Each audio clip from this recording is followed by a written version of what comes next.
I'm ready. Wow. That's crazy. Thank you, Cameron. We're going to start right away with a question to your right. Cameron, to your right. Hi, Cameron. Over here. To your right. Oh, we're right. Howard Mandel, the next. Congratulations. Thank you. When you saw the draft order kind of work its way out and saw LA at number 2, how much did that feel like a fit for you, not just basketball-wise, but also with just all the things you bring, off the court as well? I love that I get to stay on the West Coast, and I love that they took a chance on me, and I feel like I'm just going to show that I can work really hard and help them a lot. But I'll still be close to family, which is really important for me.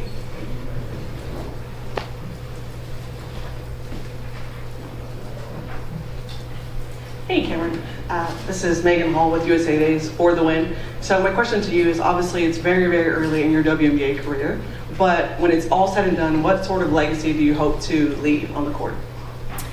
That's a good question. I would say I just want to continue the legacy of growing the sport, and I feel like I've said this a lot today, but we really have to look back at the women before us, and I know people keep saying that this is a historic draft class, but there were many, many talented draft class before us. So I just want to give my props to the Dawn Staley, Cheryl Swoops, Lisa Leslie's, because they're why I'm here, because I watched them growing up.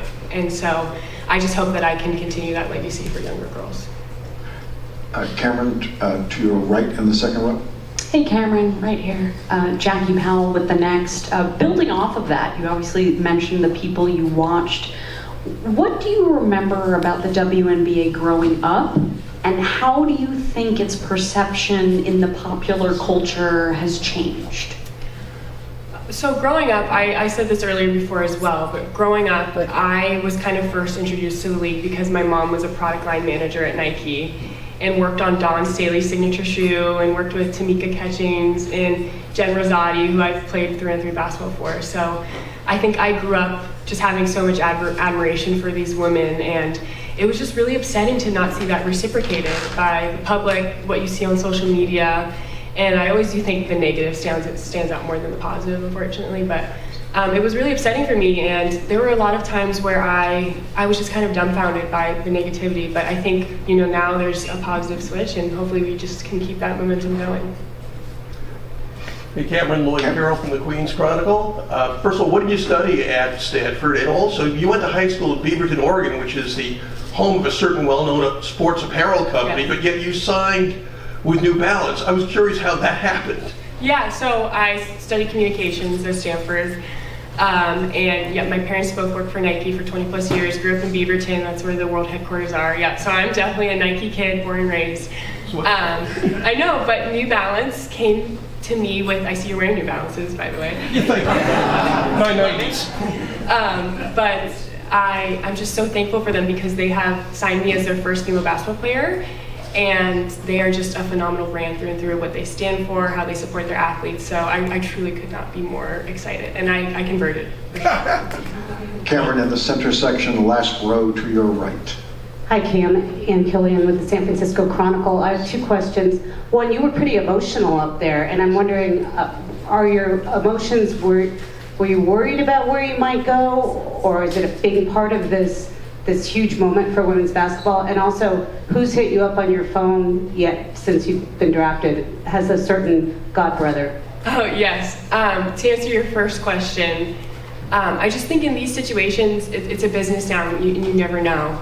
And I had great conversations with the Sparks and Reagan Peebley and Kurt, and they're amazing, but you just never know, and I didn't want to assume anything. So it's just it's a high stress environment as well. So when they called my name, just a huge wave of emotions hit me. And then when I saw my mom tearing up and my dad, that definitely really hit home. So just was super thankful. And can you remind me of the second question? I'm sorry. Oh.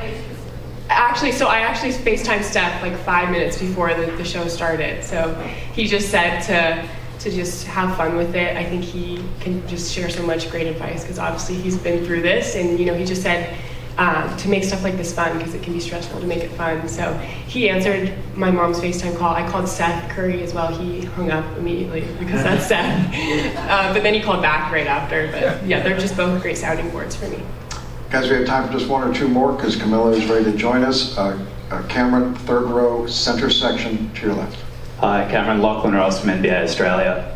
You've played a ton of international basketball over the years. Do you have any memorable matchups against Australians?